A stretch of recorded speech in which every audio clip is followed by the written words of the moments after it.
Hello. Yes, hello. Who am I speaking with? Hello? Yep, this is you. Scotty. Scotty, Scotty what's from Columbus, Ohio. Scotty from Columbus. We've spoken before, man. Good to hear from you. What's on your mind? Good to hear from you again. I love Adolph Reed. Been reading his work for a while. And was even surprised to see him with Cornel West at that.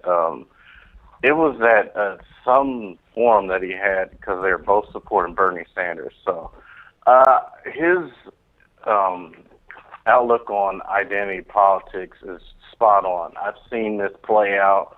This is actually the first year I've seen identity politics really become especially toxic Mm, because a lot of people's a lot of people look at their own experiences, and it's understandable about race and how it plays out. And unfortunately, what happens is they listen to people like Joy Reid, yep.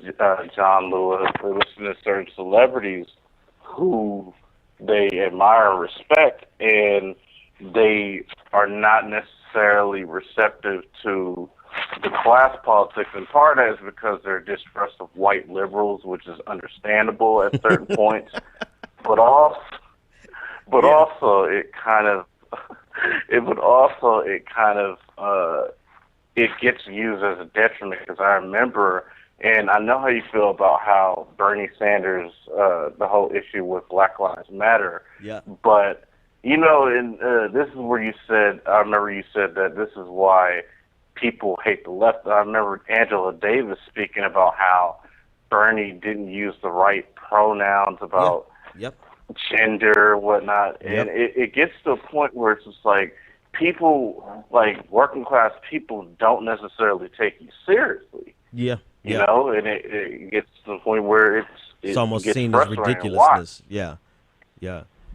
Yes, Scotty. I think you're spot on with that, man. I laughed so hard because as much as I'm a Bernie bro. I am a brocialist, democratic socialist, and I identify with the left tremendously. There are sundry times when white progressives get on my last damn nerves. And it's nothing against you guys, It's just But I put it in context. I understand that unless someone gives you the language and expresses the need for a particular type of language and a particular type of understanding, you have no context. I go to work every day with bros all day long, and I understand that they unless somebody explains to them, they have no context by which to understand what I'm upset about. Right. So that's why I laughed about it. But I don't let that trump, no pun intended, I don't let that trump the important conversations that need to be had about class just because some of my white friends don't understand the problems of race. So, Scotty, thanks so much for that call, man. I want to reach out to my dude Nicholas Nolan, who has been itching to get in on this conversation. And